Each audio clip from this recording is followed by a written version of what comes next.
우리가 5월은 어쩔 수 없이 매주마다 중요한 어떤 주제들로 우리가 다른 예배 내용으로 하다 보니 계속 이어져야 될 구약일동학교가 거의 한 달 동안 잠시 멈췄습니다. 그래서 오늘 6과를 이제 들어가는데 6과 들어가기 전에 저도 이게 잠시 생각을 좀 정리를 해야 되더라고요. 성도님들은 뭐 오죽하시겠습니까? 이전에 있던 내용들을 간략하게 한번 정리하고 오늘 6과로 들어가야 우리가 이 흐름을 잃어버리지 않을 것 같은데요. 몇 가지 주제들을 제가 단어로 좀 바꿔봤는데 하나님의 꿈, 창조에 관련된 얘기예요. 창조하면 그냥 하나님이 되게 무색무취 하나님의 어떤 감정, 생각 없이 그냥 세상을 만들었네, 인간을 만들었네, 끝 이렇게 되지만 그게 아니라고 그랬죠. 하나님의 꿈이 뭐였습니까? 화면에 나와 있듯이 하나님의 나라를 만드시는 것. 그래서 인간을 창조할 때 굳이 다른 피조물들과 다르게 하나님의 형상, 하나님의 모양, 이게 또 외관을 말하는 게 아니라 내면을 말하죠. 하나님의 성품을 닮아 하나님과 통하는 사람들, 하나님과 마음이 연결되는 사람들이 1명, 2명, 3명, 4명 점점 커져서 이 세상에 하나님의 나라가 그렇게 형성되기를 바라셨습니다. 안타깝게도 최초의 범죄, 인간이 악한 마귀 거짓말에 넘어가서 야 나도 하나님처럼 될 수 있다고 이 거짓말에 넘어가서 하나님께 어찌 보면 쿠데타를 사실은 성공 확률은 0이었지만 쿠데타를 벌였다가 결국 그 불순종의 징계를 받는, 근데 가장 큰 징계는 그거죠. 하나님과의 단절이에요. 그 이후에 모든 인간은 태어날 때부터 누구와 단절돼서 태어납니까? 원래 인간은 하나님과 연결되어 살아야 인간답게 살 수 있는데 또 그게 인간의 원래 존재의인데 이 인간의 대표로 대리 통치자로 세워진 아담 때문에 아담의 후손들은 다 하나님과 단절되어 태어나다 보니 이 단절된 상태를 성경은 뭐라고 말하냐면 죄라고 말하는 거예요. 그 죄에 대한 바른 이해가 없으면 괜히 기분이 나쁘죠. 내가 잘못한 것도 없는데 내가 지금까지 그래도 얼마나 바르게 살라고 남한테 피해 안 끼치고 왔는데 교회만 오면 자꾸 예수님 안 믿는 사람들의 죄인이라고 그러고 어떤 행위 때문에 죄가 아니라 아무리 세상에서 정말 법 없이 살만한 사람이라 칭찬받아도 근본적인 상태가 하나님과 끊어져 있다면 성경은 그걸 죄라고 말해요. 하나님과 끊어진 것을 죄라고 말하고 거기서 시작되는 모든 것들은 결국은 하나님의 마음으로부터 떠날 수밖에 없기 때문에 이게 심각하다 성경은 말하고 있습니다. 이렇게 죄의 역사가 시작되면서 우리가 두 계열로 나눠졌죠. 하나는 하나님의 이름을 부르는, 원래는 아벨이 이 역할을 했어야 되겠지만 악한 마귀의 유혹에 넘어가 질투심을 그냥 마음대로 악한 방법으로 풀어냈던 가인이 아벨을 죽임을 통해 하나님의 사람이 사라진 것 같았지만 하나님께서는 그 이후에 셋이라는 다른 자녀를 주셔서 하나님을 존중하고 또 여자의 후손이신 예수님이 태어날 가계를 이어가도록 하나님께서 준비하셨는데 이 계열, 셋 계열과 가인 계열이 등장하는 것을 보게 됩니다. 그런데 세상적으로 보면 가인 계열이 훨씬 화려하고 성공했고 더 많은 힘을 누리고 뭔가 떵떵거리며 잘 되는, 세상적으로 보기 부러워 이럴 사람들이 가인 계열의 역사예요. 제국을 만들고 문화를 막 만들고, 근데 그 가인 계열의 삶은 하나님을 무시하는, 그러나 셋 계열은 세상적으로 보기에 참으로 소수 그리고 초라할지 모르겠지만 하나님의 이름을 부리는 이 두 계열이 흘러가는데 창세기 1장에서 11장까지는 이 두 계열 역사 중에 특히 가인 계열이 나중에 바벨탑이 등장하는 그 제국 있잖아요. 메소포타미아 문명 위에 얼만큼 하나님을 거부하며 찬란한 번성을 누렸는가 하더니 11장이 딱 맞춰지면서 끄트머리에 갑자기 하나님이 왜 그런 느낌이 있어요. 캄캄한 밤에 예전에 제가 초등학교 때인가 이게 정전이 많이 됐던 것 같아요. 그때는. 그때 항상 어머니께서 성냥 갖고 와라. 그래서 캄캄한데 불을 탁 켜면 조그만 불이 밝혀지고 촛불에 그 불을 옮겨 놓으면 그 캄캄하던 방이 그래도 알아볼 수 있고 나중에 전기가 돌아오면 이제 다시 형광등이 밝게 빛나는 그런 경험을 한 적이 있는데 11장은 그냥 정전된 것처럼 캄캄한 죄의 역사잖아요. 가인 계열들이 막 득세하는, 하나님이 흩으셨지만 그러나 그 흩어진 가인 계열들이 각각 어디 가서 또 자기들만의 힘의 원리를 따라 하나님을 거부하고 번성하며 번창하며 그렇게 살게 될 것이 뻔한 그런 역사 속에 하나님이 성냥불 하나 키는 것처럼 아브라함을 부르시는 게 12장이에요. 그리고는 아브라함에게 주신 약속, 내가 너를 통해 민족을 만들 건데 잘 먹고 잘 살아나가 아니라 그 민족을 통해 열방에게 복이 되기를, 복이 전달되기를 바라셨습니다. 그 하나님의 꿈이 담겨진 셋 계열이 이스라엘이라는 민족으로 만들어지게 되고, 하나님은 이 민족들을 통해서 어떤 꿈이 있었냐 하면 가인 계열들이 이스라엘의 삶을 통해 나도 하나님께 소속되고 싶어. 요즘으로 말하면 전도나 마찬가지, 삶의 모습을 통한 전도죠. 감동을 주고 그렇게 돌아오게 하는 그런 역할을 하도록 그 사명을 주셨는데, 그게 복이라는 거예요. 복. 하나님께로 돌아오는. 그래서 성경이 가르치는 복이 뭡니까? 누구에게 소속되는 거예요? 하나님 나라에 소속되는. 원래는 아담의 후손으로 원죄를 갖고 태어나 하나님과 단절되어서 무슨 수를 써도 하나님께로 돌아올 수 없는 절망적인 상태지만, 하나님께서 말씀하시는 복이 뭐냐면 내가 너를 부르면 나에게로 돌아오리라. 이게 하나님께서 말씀하신 구원의 모습이었습니다. 자, 우리가 지금 열심히 달려왔는데 성도님들의 삶을 한번 우리가 보았죠. 복이라는 개념으로 볼 때 성도님들은 하나님 바깥에 있습니까? 하나님 안에 있습니까? 하나님 안에입니다.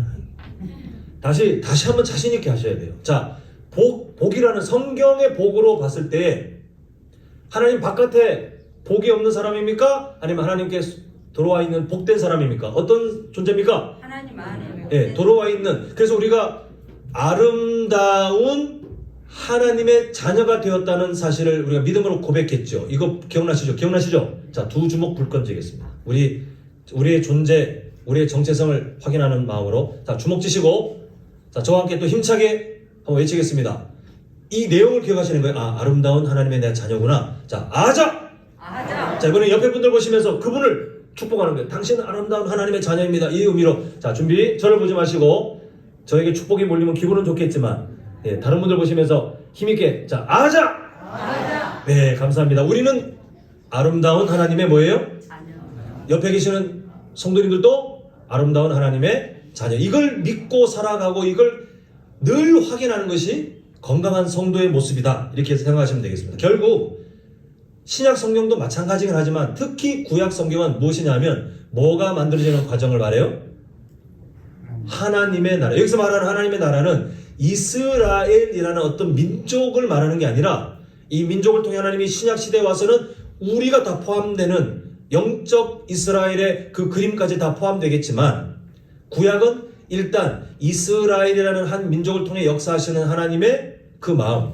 왜 이렇게 하나님은 그 미련한 이스라엘을 버리지 않으셨을까? 왜 하나님께서는 때로는 징계하셨을까? 왜 하나님께서는 그렇게도 하나님의 말씀을 그들에게 전해야 하셨는가? 왜냐하면 하나님의 나라로 만들어 가시기 위해. 우리가 그 마음을 알아보는 것이 중요하겠습니다. 자, 이런 이해를 가지고 우리가 육가를 보겠는데, 지금 육가 피셨죠? 한 장 앞으로 가면 5가가 나옵니다. 우리 강의 11쪽을 보시면 5가 제목을 좀 보겠습니다. 이렇게 돼 있죠? 책을 보셔도 되고, 일단 강의안 있으신 분들은 강의안 다 보셔야 됩니다. 제목을 한번 같이 읽어보겠습니다. 하나님의 마음이죠. 자, 시작. 국민을 만들었으니 법도 제정하고 영토도 주겠다. 이게 제목이었습니다. 그래서 우리가 5과는 크게 두 가지였어요. 하나는 출애굽기를 이해하는 거. 4과까지는 성경 창출, 민수, 사사만 중에 우리가 보았던 그 중요한 골자 중에 창세기를 보았다면, 이제 5과는 출애굽기와 민수기, 창출민까지 보는 거예요. 창출민, 출민을 보았는데 간단하게 한번 복습을 해보겠습니다. 화면 보시죠. 자, 화면 보시면서 출애굽기를 이해하자는 것을 보면 창세기는 무엇을 만드는 거예요? 국민을 만드셨어요. 하나님의 나라의 국가가 이루어지는 3요소가 주권, 국민, 영토인데 순서는 뭐 중요하지 않습니다. 하나님께서는 먼저 국민을 만드셨어요. 그러면 출애굽기는 뭐냐? 그들을 구원하신 다음에 뭘 주셨어요? 법, 주권. 사람만 있다고 나라가 되는 게 아니라 어떤 나라인지가 중요한데, 그래서 가장 중요한 장이 출애굽기 몇 장입니까? 19장. 하나님께서 구원하신 다음에 언약을 맺는 19장이 가장 중요한 장이다 말씀드렸어요. 그래서 제사장 나라로 세워가시는 그런 내용을 봤고, 그렇다면 율법은 뭐냐? 인간을 올감해서 너희가 왜 어겨서 벌 줄 거야 하는 기준이 아니라 누구와 다르게 살라는 하나님의 안내서입니까? 가인 계열과 똑같이 살면 안 된다. 가인 계열과 다르게 살아라 하시는 하나님의 안내가 율법. 그리고 성막은 이스라엘 백성들이 이제 그 행진을 하는데 막 이제 약속의 땅으로 가는데 그동안 누가 함께 하신다는 거예요? 하나님께 함께 하시니까 그 동행하시는 하나님과 함께 만나면서 살아야 된다. 너희들 그게 거룩한 나라로 살 수 있는 비결이다. 나와 같이 살지 않으면 너희들 못 산다. 이게 성막에 담겨진 하나님의 마음입니다. 다음 민수기는 우리가 지명 3가지를 기억해야 됐죠. 이어지는 그 흐름을 보면 시내산. 왜 시내산이냐? 지금 막 열심히 하나님께서 시내산 그 아래에 있는 이스라엘 백성들에게 하나님께서 법을 막 가르치고 주권, 율법을 가르치고 성막 만들어라, 법궤 만들어라. 그래서 가인 계열과 다르게 사는 법을 막 가르치셨기 때문에 이제 출발선, 달리기로 치면 자 이제 100m 달리기 그러면 또 출발선에 있는 출발선이 시내산이기 때문에 지금 민수기의 처음에 장면은 시내산으로 되어 있다. 이걸 우리가 봤고요. 그 다음에 중간 지역 가데스 바네아 기억나시죠? 12정탐꾼의 그 중에 10명의 실패, 이스라엘 전체 실패. 그 40년 동안 광야에서 그냥 먹다가 죽는 불쌍한 인생이 되었고, 그 다음에 모압 평지는 이제 요단강을 기점으로 오른쪽에 가나안 땅으로 이제 들어가기 직전 그곳에 하나님께서 이스라엘 백성들을 모아놨는데 그 모아놓은 사람들 보니 불평했던 출애굽 1세대는 이미 다 죽었고 그 자녀들이에요. 근데 이 자녀들에게 하나님이 신앙 교육을 하시는 내용이 담겨 있다. 우리가 이렇게 보았습니다. 자, 이제 우리 6과 제목 한번 같이 화면을 보셔도 되고 아니면 오늘 우리가 볼 교재 13쪽을 보셔도 되고 하나님의 마음을 잘 보셔야 돼요. 자, 5가 기억나십니까? 하나님께서 국민을 만들었으니 복도 주고 영토도 주고 나라를 만들어줄게. 근데 이제 6과 가서 갑자기 슬픈 내용이 시작됩니다. 자, 6과 제목 읽습니다. 시작. 모델이라고 나라를 만들었는데 쯧쯧쯧 엉망이구나 이렇게 말씀을 하시는 거예요. 무슨 모델입니까? 옷 예쁘게 입으면 오태가 나는 그런 모델이 아니라 가인 계열들이 득실거리는 열방 가운데 하나님께 소속되어 사는 것이 얼마나 좋은지 그 모범 모델이 되라고 내가 나의 나라 이스라엘을 만들었는데 엉망이 되는 이야기로 왜 가는지 한번 보겠습니다. 자, 오늘 본문의 범위를 좀 보자면 화면을 보실까요?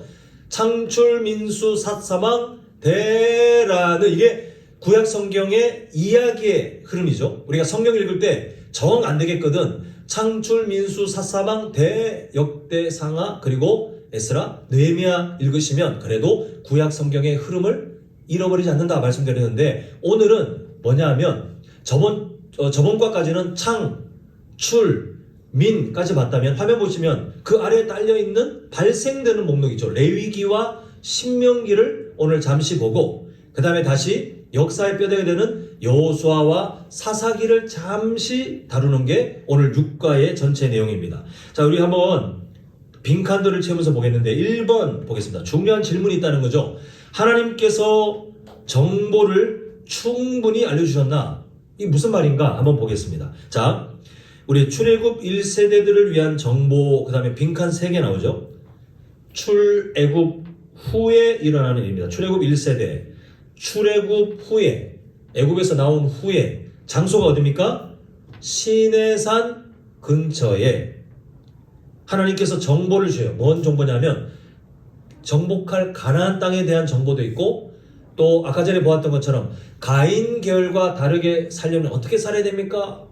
하나님께서 알려주마 이렇게 하신 것처럼 정보를 주시는 거예요. 그게 바로 나중에 어떤 내용으로 집약되냐면 레위기로 집약되더라. 그게 정보입니다. 다음 출애굽 2세대들을 위한 정보가 있는데 이거는 이제 아까 상황 기억하시죠? 모세에 뭐가 임박했냐면 죽음이 임박했을 때에 이제 모세가 장소 아까 말씀드린 요단 동편 모압 평지 그리고 해당 성경은 모세가 고별 설교처럼, 그런데 그 내용이 그냥 지나온 세월을 생각하면서 감성에 젖어 있는 내용이 아니라 출애굽 2세대들이 하나님의 구원을 직접 경험해보지 못했기 때문에, 또 지난 시간들을 직접 경험해보지 못했기 때문에 그들에게 다시 한번 정보를 주는 거죠. 그 정보가 무슨 성경이냐면 신명기이다. 그리고 주된 내용은 이렇게 됩니다. 이따 이거는 다시 보겠지만, 정체성, 하나님의 백성들이 뭐냐, 그리고 사명, 그럼 하나님의 백성들 어떻게 살아야 되냐, 그리고 정복할 가나안 특징이 뭐냐, 이 중요한 정보들을 갖고 있더라. 그리고 오늘 중요한 내용이 있어요. 오늘 그 밑에 다 적으셨습니까 혹시? 가나안 특징까지 적으셨을까요? 네. 예, 그러면 밑에 칸에 이따 또 별표를 해야 되겠지만 여기도 한번 밑줄을 그으셔야 돼요. 모세 이후에 이 정보 전달을 책임지도록 하나님이 세우신 사람이 있는데 이렇게 적겠습니다. 레위인, 뭐 레위 지파 상관없습니다. 레위인 또는 레위 지파. 이거 별표하셔야 돼요. 되게 중요합니다. 오늘 흐름을 이해하기 위한 핵심. 그래서 오늘은 레위기와 신명기를 보는데 이 두 성경의 공통점이 정보예요. 정보. 하나님께서 주신 정보가 레위기, 출애굽 1세대, 그리고 출애굽 2세대에게 주신 또 정보가 신명기, 이렇게 이해하시면 되겠습니다. 먼저 레위기를 보겠습니다. 첫 번째가 뭐냐면 정체성 교육. 하나님께서 레위기를 통해서 이스라엘 백성들에게 뭘 교육하셨냐면 너희들은 누군지 알아라. 근데 그 옆에 보면 뭐라고 되어 있습니까? 나는 너희의 하나님이다. 자, 이게 아주 중요한 영적 원리예요. 우리가 어떤 사람인지를 알려면 나는 어디에서 태어났고, 내가 어떤 교회를 다녔고, 내가 어떤 교육을 받았고, 어떤 직분을 받았고, 나에게 집중하기보다 누구에게 집중하면 끝납니까? 하나님이 하나님. 하나님이 어떠한 분인지 우리가 알면 우리의 정체성이 자리 잡히게 되어 있어요. 내가 만약에 목사, 장로, 안수집사, 권사, 서리집사, 뭐 어떤 자리든 요즘 내가 하나님의 나라에 소속된 사람답지 않은 약간 쎄한 느낌이 든다면 뭐 의심할 거 없습니다. 하나님과 우리가 지식적인 하나님의 알미 아니라 인격적인 하나님의 관계에서 우리가 지금 소원해진 상태가 있을 때 우리는 항상 정체성이 흔들리게 돼 있어요. 그래서 하나님께서는 이 정체성을 교육할 때 나는 너희의 하나님이다. 그래서 하나님이 누구신지를 알수록 지식뿐만 아니라 우리가 인격적인 하나님을 살면서 경험할수록 우리는 누구인지를 바로 알고 그렇게 살아갈 수 있는 힘을 얻게 되더라는 것입니다. 자, 제사가 뭐냐 그러면 하나님과 백성 사이의 관계를 아는 거예요. 제사 제도를 통해 하나님이 나를 용서하시고 거룩하게 하시고 하나님은 나를 주관하시는 분이구나. 내 생명을 붙드시고 나를 깨끗하게 하시는, 또 나를 사랑하시는 이 관계가 다 나오잖아요. 제사가 그저 숙제처럼 와서 무슨 요즘으로 치면 헌금 내는 것처럼 숙제처럼 그렇게 부과하는 세금이 아니라 하나님께서 이스라엘 백성들을 살려주시기 위한 방식인데 그 안에서 관계가 발견되더라는 겁니다. 자, 그럼 절기가 뭘까요? 제사는 하나님과의 관계에 대한 교육 방식이라면 절기, 뭐 유월절, 뭐 무교절, 그런 절기는 뭐냐면 자, 하나님께서 조상들에게 베푸신, 그러니까 절기는 자기가 경험한 게 아닙니다. 제사는 자기가 늘 경험해야 되지만 절기는 과거의 선조들이 경험한 그 역사를 따라 하나님께서 어떤 은혜를 베푸셨는지를 1년 단위로 계속해서 반복 교육을 하는 거예요. 왜 이런 교육이 필요합니까? 인간은 시간이 지날수록 자꾸 잊어먹어요. 잊어먹는 것은 안 좋은 현상. 그래서 하나님께서는 인간의 특징을 아셨기 때문에 1년을 단위로 정해진 절기를 통해 하나님이 이런 하나님이셨군요. 이렇게 우리 조상들에게 은혜를 베푸셨군요. 그 일을 기억하며 현재를 살고 있는 자기의 삶에 하나님, 그런 하나님의 은혜를 믿습니다. 그렇게 은혜 주신 하나님을 신뢰합니다. 이게 1년 단위로 반복 교육되는. 그래서 우리가 이스라엘 백성들의 절기를 지키질 않죠. 성경 속에 특히 우리 교단은 절기가 아주 절제되어 있습니다. 많지가 않아요. 왜냐하면 그걸로 충분하다라고 결의가 됐기 때문에. 근데 그 절기조차도 어떻게 아셔야 되냐면 무슨 또 헌금내는 아니구만, 이게 아니라 그 절기를 통해 하나님이 나에게 어떤 은혜를 주셨는지, 주고 계시는지, 주실 건지를 우리가 확인하는, 매년 확인하는 신앙교육이구나, 이렇게 아시면 되겠습니다. 자, 다음 무슨 교육이냐? 생활교육. 의식주 문제도 있고 또 함께 공동체잖아요. 서로 더불어 사는 법. 이 정보예요, 정보. 그러면 하나님의 나라에 소속된 백성들은 그럼 어떻게 살아야 될까? 그냥 막 살면 되나? 요즘으로 따지면 뭐 막 담배 피고 예배 때도 들어와서 뭐 담배 한 대 빨고 아니면 그냥 술 거나하게 취하고 이렇게 세상적인 그런 문화 다 따라도 되냐 할 때 정보를 주시는 거예요. 아니, 그렇게 하면 너의 거룩이 망가져. 내가 창조해준 너의 몸이 망가져. 그러니까 이렇게 살아라 라고 하나님이 거룩한 백성답게 살 수 있는 정보, 의식주의 문제를 주셨고, 그리고 그러면 서로 어울려 사는데 온갖 문제들이 생기지 않겠습니까? 사람들이 모여있기 때문에 그때 어떻게 하는 것이 하나님의 나라인지, 더불어 사는, 예를 들면 하나님의 나라의 명령을 보면요, 매우 진보적입니다. 요즘 정치언어로 따지면 매우 진보적이에요. 가진 자들이 그냥 막 하나님께서 다 포기하래요. 재산을 포기하고 너희들 빚졌는데 시간 지나면 그냥 잊어버려. 노예로 그렇게 어려운 민족에게 동족에게 그렇게 일하도록 했다면 나중에는 자유인이 되도록 해줘. 하나님, 저는 손해를 입는데요, 너는 그래도 살 수 있지 않니? 그러니까 하나님은 그렇게 연약한 자들에게 한없이 가진 자들이 그냥 부어주라고 하나님께서 명령하셨어요. 이게 더불어 사는 방식을, 정보를 주셨다는 겁니다. 자, 그 다음에 뭐냐면 사명교육이에요. 사명교육. 하나님께서 이스라엘 백성들에게 사명을 주셨죠. 가인 계열들을 변화시키고 하나님께서 이 죄로 가득한 세상 속에 거룩한 사람들의 삶을 보여주도록 하셨는데, 이 사명교육을 위해서 나중에 레위기 보시면 그 가나안 땅이 얼마나 문제가 있는 곳인지 정보를 미리 제공하십니다. 하나님께서 이렇게 살아갈 수 있도록 정보를 주신 것들이 출애굽 1세대들에게 먼저 주신 게 레위기다라는 거. 자, 두 번째 정보, 신명기를 우리가 한번 보겠는데요.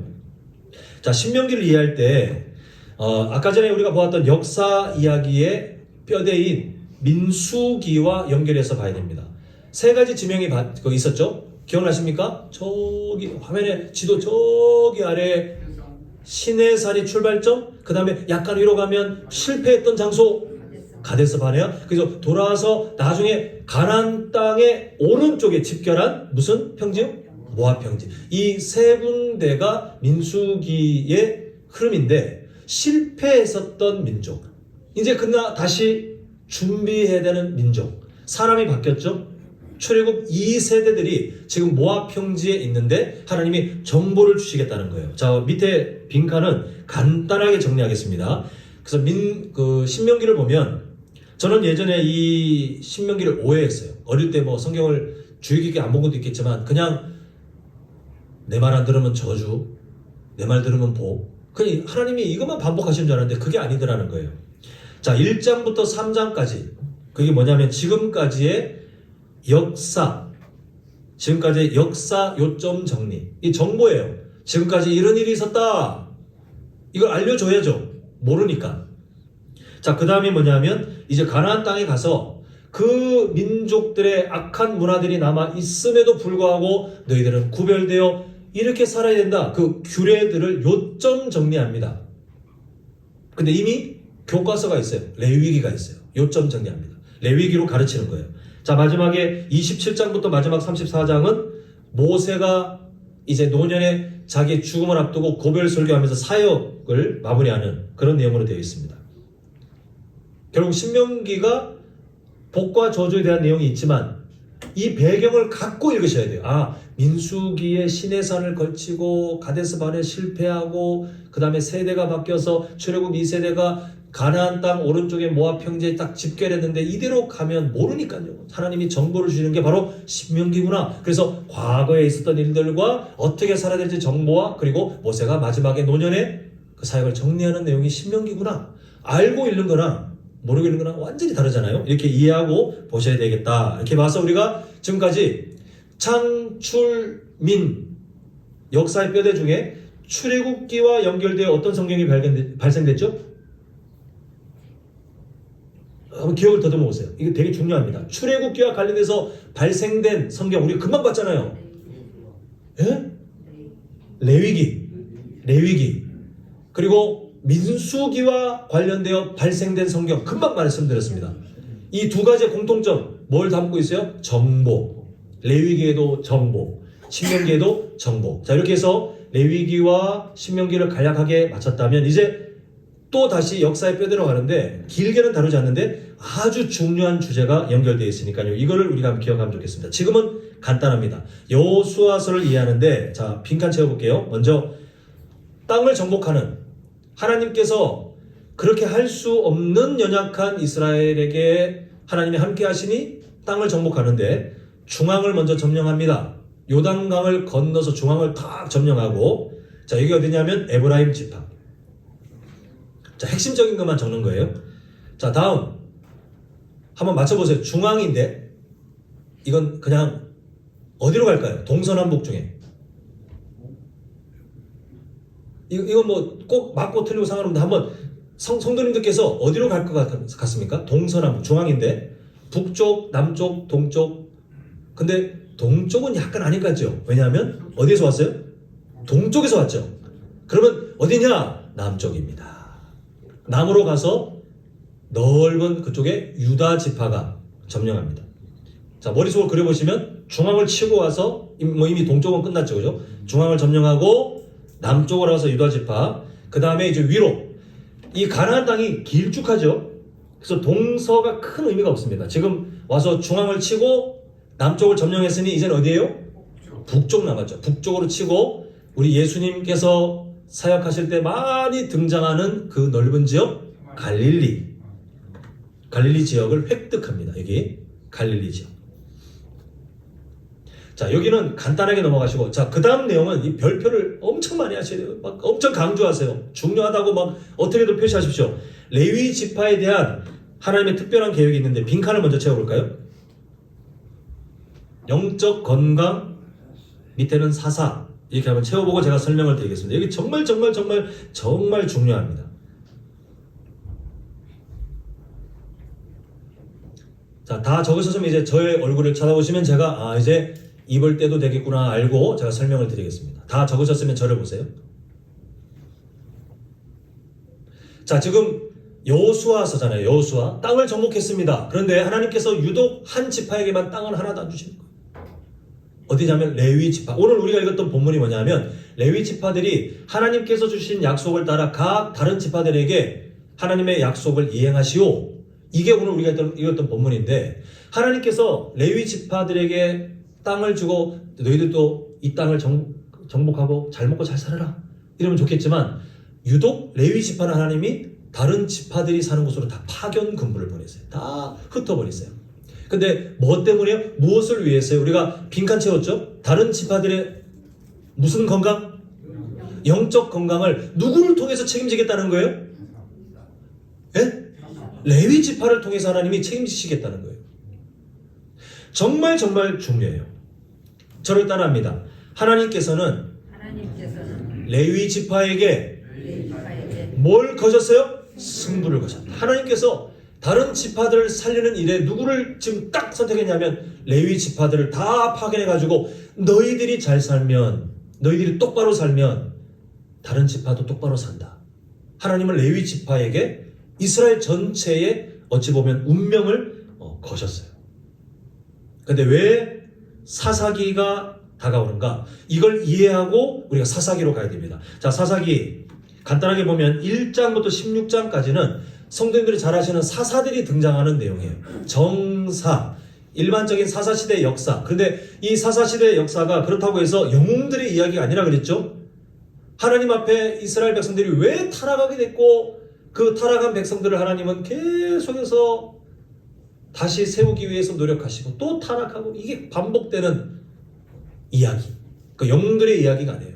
그러니까 저는 주일학교 특성상 어쩔 수 없지만 주일학교가 다룰 때 사사들의 어떤 영웅담으로 성경이 접근되면 결국은 사사기는 영웅들의 이야기로 각인이 되는데 사실 사사 시대는 영웅들도 다 영웅들처럼 보이는 사사들도 흠이 많고 나중에 보면 실패하고 엉망이 되고 문제도 문제다. 결국 사사 시대가 얼만큼 타락이 넘쳤는지를 드러내는 이야기가 사사기인데, 자, 그 다음에 여기를 봐야 됩니다. 자, 17장부터 21장, 16장까지가 사사기의 사실은 내용이 끝난 거예요. 근데 17장부터 마지막 장까지 느닷없이 하나님이 부록을 하나 덧붙입니다. 부록.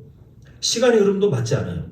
이 부록이 두 가지가 나오는데 빈칸처럼입니다. 미가의 신상 사건.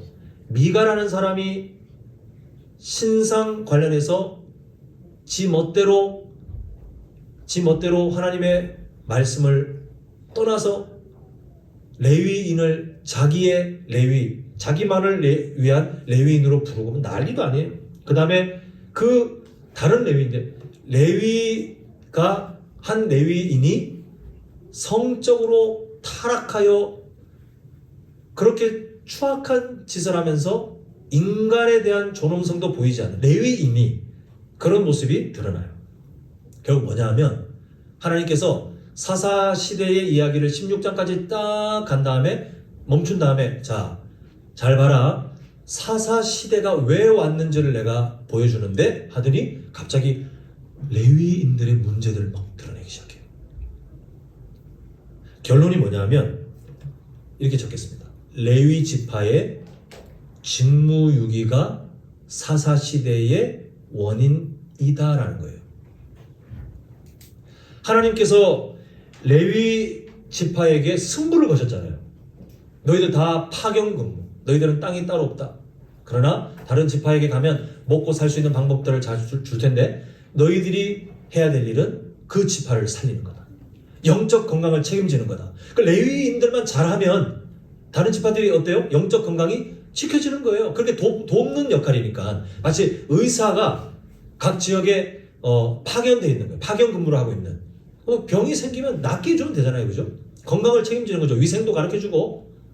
근데 왜 사사시대 온 이스라엘이 각기 자기의 소견대로 왕을 그냥 왕이신 하나님을 무시하고 각기 자기의 소견대로 행하는 그 일들이 왜 일어났느냐? 하나님이 레위기의 사사기의 17장부터 일어난 부록을 보여주시는데 레위인들이 엉망이에요. 엉망이에요. 먹고 사는 문제를 위해 자기가 파견된 곳을 떠나 떠돌이 생활을 하기도 하고 돈 준다고 하니까 그러면 내가 당신만을 위한 레위인으로 살아갈게요. 이상한 짓이나 하고 성적으로 타락하고 그리고 다른 사람들에게 자기의 분노를 드러내기 위해서 시신을 막 훼손하고 레위인이 그래서 사사시대가 왔어요. 자, 우리가 연결해서 봐야 될 게 있습니다. 이걸 알아야 우리에게까지 보는데 자, 한번 잘 보세요. 글자가 보이십니까? 충분히 보이시죠? 자, 한번 같이 읽어볼게요. 시작. 가인 계열을 변화시켜야 할 셋 계열이 직무유기하자. 뭐가 일어났었죠? 기억나십니까? 홍수 심판이 일어났어요. 셋 계열들이 가인 계열들과 섞였잖아요. 그 정체성을 잃어버렸더니 하나님이 홍수 심판으로 징계하신 다음에 다시 노아의 가정을 통해 새롭게 이야기를 시작하셨잖아요.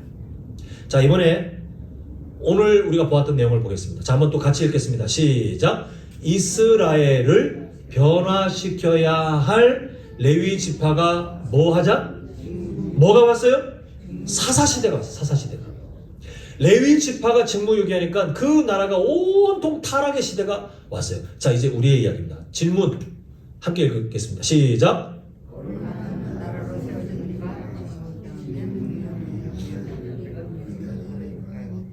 자, 질문 읽으셨죠? 저를 보십니다. 다 저를 보세요. 지금부터 이제 뭐 메모할 것도 없고 눈을 떼지 마시고 저를 보셔야 돼요. 성도님들이 살고 있는 인생은 이 선후 관계를 잘 생각하셔야 되는데 내가 살고 있는데 기독교라는 종교를 선택했고 내가 살고 있는데 한남조일교회를 왔고 내가 살고 있는데 하나님이라는 분에게 내가 기도하고 예배하고 있다라고 생각하는 선후 관계면 이거는 엉망이에요. 우리가 성경적으로 내 삶을 이해하는 것은 잘 들으셔야 돼요. 내가 이미 이 세상에 있기 그 영원 전부터 하나님께서 우리를 선택하셨다는 성경의 메시지가 있습니다. 믿으십니까? 그리고 이걸 이루시기 위해서 누구를 십자가에 그냥 내어드리셨습니까? 성자 하나님을 십자가에 우리 대신 그냥 저주를 받아 죽게 하셨어요. 믿으셔요? 정말 믿으세요? 그리고 우리에게 어떤 정체성을 주셨습니까? 거룩한 나라, 왕같은 제사장, 무엇보다 우리가 아자하는 것처럼 아름다운 하나님의 뭐로 바꾸셨어요? 자녀로 바꾸셨어요. 그 다음에 우리를 파견해 놓으신 거예요. 어디에? 성도님들 가정에. 성도님들이 일하시는 그곳에. 성도님들이 만나는 그 어떤 세상 사람들이 있든 말든 그 어떤 관계 속에 성도님들을 파견하셨어요. 창세기의 내용으로 보면 셋 계열을 통해 가인 계열을 바꾸시려고 하시는 것처럼 오늘 사사시대 원의로 보면 다른 지파들을 살리기 위해 레위 지파들을 그 곳곳마다 파견하신 것처럼 성도님들을 그 가정에 일하는 그곳에 그리고 성도님이 살아가는 사회의 어떤 관계 속에 다 파견해 놓으셨어요. 이걸 생각하지 못하시는 분들은 절대 비전을 못 찾습니다. 하나님과 마음이 연결되지 못하는 인생을 살게 되시는 거예요. 이게 너무 불쌍하지 않습니까? 그게 직무유기예요. 그러면 아까 질문 있죠? 이게 화면에. 거룩한 나라로 세워진 우리가 하나님과의 마음이 연결되지 못하고 직무유기하면 단순합니다. 성도님들의 가정은 사사시대가 열릴 거예요. 성도님들 모두가 직무유기하면 저도 마찬가지 한남제일교회는 사사시대가 팽배할 거예요. 일하는 곳은 사사시대가 되어갈 겁니다. 성도님들이 있는 예수님 안 믿는 사람들이 있는데요. 그게 중요하지 않아요. 그곳은 하나님을 거부하는 사사시대의 악한 분위기가 가득할 거예요. 그런데 만약에 성도님들이 거룩한 나라로 세워진 레위 지파처럼 그 직무유기를 가정에서 하시잖아요. 그곳에 복음의 열매가 반드시 나타납니다. 무너진 신앙의 회복이 반드시 일어납니다. 성도님들이 직무유기를 하지 않고 각각 그 사명을 따라 살아가면 우리 교회는 하나님께서 기뻐하시는 교회로 변화되고 성장할 겁니다. 성도님들이 일하시는 곳에 한 영혼이 구원받고 또 함께 믿음 생활할 사람들이 동역자로 붙는 일들이 나타날 겁니다. 성도님들이 있는 사회관계 속에 성도님 때문에 친구들이, 동료들이, 이웃들이 예수 그리스도를 알아가고 그래서 가인 계열이었던 사람들이 하나님의 나라로 소속되는 일들이 성도님 때문에 일어나게 될 겁니다. 오늘 답을 듣고자 하는 게 아니라 답은 너무 뻔하잖아요. 어떻게 사실 건지를 기억하셔야 될 것 같아요. 이걸 먼저 마음속에 세워야 돼요. 내가 직무유기하면 우리 가정은 망한다. 내가 직무유기하면 우리 마을 모임은 망한다. 우리 교회는 망한다. 내가 직무유기하면 세상 속에 다른 영혼을 살릴 수 없다. 오늘 레위기와 신명기에 담겨진 하나님의 그 마음, 또 여호수아서에 와서 왜 굳이 레위 지파를 다른 곳에 파견을 하셨는지에 대한 하나님의 마음. 그런데 사사기의 구조를 보니 왜 이 이스라엘 백성들 시대에 그 암울한 사사 시대가 왔는지 하나님께서 17장부터 21장의 부록을 통해 레위인들이 그렇게 먼저 타락해서 결국은 이 나라가 사사 시대가 왔구나. 이걸 보시면서 저도 마찬가지, 성도님들도 마찬가지, 우리 하나님 앞에 이 받은 사명 앞에 거룩한 부담감, 그러나 하나님이 일하시면 우리 때문에 가정이 변화되는 소망, 우리 때문에 마을 모임과 교회가 더 은혜롭게 자랄 거라는 소망, 우리 때문에 세상에 안 믿는 주변 사람들이 예수님을 믿게 될 것이라는 그 소망, 그 소망을 꼭 간직하셔서 우리 성도님들은 직무유기하지 마시고 하나님을 기쁘시게 하는 거룩한 나라, 왕같은 제사장의 사명 잘 지켜나가시는 우리 모두가 되시기를 간절히 소망합니다.